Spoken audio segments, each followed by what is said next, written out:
বুকে সবচেয়ে অবহেলিত একটি নাম, সেটা হচ্ছে ডিভোর্সি মেয়ে। ডিভোর্সি মেয়েরা খাইতে গেলেও দোষ, কিছু করতে গেলেও দোষ, কথা বলতে গেলেও দোষ, দোষ আর দোষ। যুগ পাল্টালেও মানুষের চিন্তা চেতনা কিন্তু এখনো বিন্দু পরিমাণ চেঞ্জ হয়নি। হ্যালো এভরিওয়ান, আসসালামু আলাইকুম। আমি তোমাদের আখি। কেমন আছো তোমরা সবাই? আজকের ব্লগে তোমাদেরকে অনেক অনেক ভালোবাসা দিলাম। ডিভোর্সি মেয়েদেরকে নিয়ে এই সমাজে অনেক কৌতূহল, অনেক প্রশ্ন এবং অনেক বাজে বাজে মন্তব্য থাকে।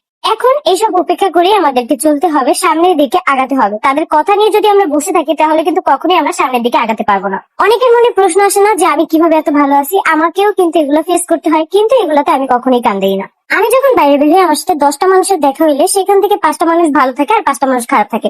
ওই 5টা মানুষ আমাকে দূর থেকে দেখে কানাঘুষা করতে থাকে, তাতে আমার বিন্দু পরিমাণও যায় আসে না।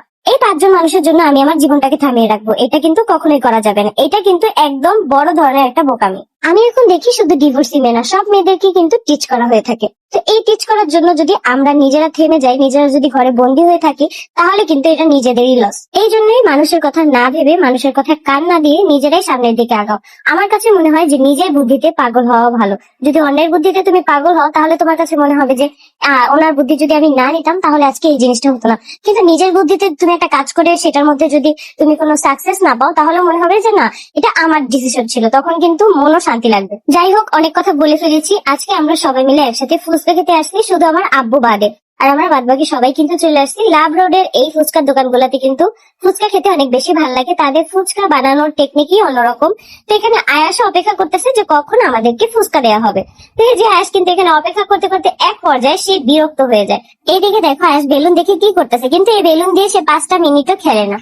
তো আমি আবার বললাম যে আয়াসকে যাতে এখানে বসায় রাখে, তাহলে ও শান্ত থাকবে। কিন্তু না, সে একা একাই হাঁটতে চায়, সে একা একাই রাস্তার ওই পারে যেতে চায়। কি একটা অবস্থা! দেখতে দেখতে আমাদের ফুচকাও কিন্তু দিয়ে দিছে। আমাদের ফুচকা খাওয়া শেষ হলে এখন আমরা কোল্ড কফি খাওয়ার জন্য এখানে অপেক্ষা করতেছিলাম। অর্ডার করে চাইছিলাম এখানে বেশ কিছুক্ষণ থাকতে, কিন্তু এত পরিমাণ গরম যার জন্য আমরা ভাবছি যে আমরা আমাদের কোল্ড কফিটা নেওয়ার পরে আমরা রিক্সা নিয়ে বাসায় চলে যাব। তো আজকে কিন্তু অনেক গরম পড়ছিল, এটা হচ্ছিল ঈদের 3য় দিন।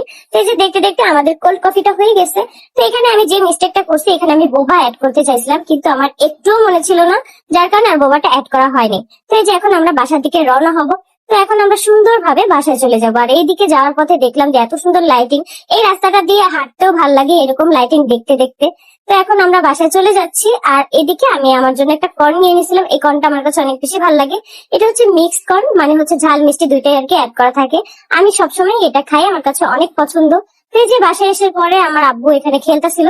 সে খেলতে খেলতে এক পর্যায়ে ঘুমিয়ে যাবে, আমিও তার সাথে একটু খেলা করতেছিলাম, তাকে ঘুম পাড়িয়ে দিয়ে আমিও ঘুমায় যাবো। তো আজকের ব্লগটা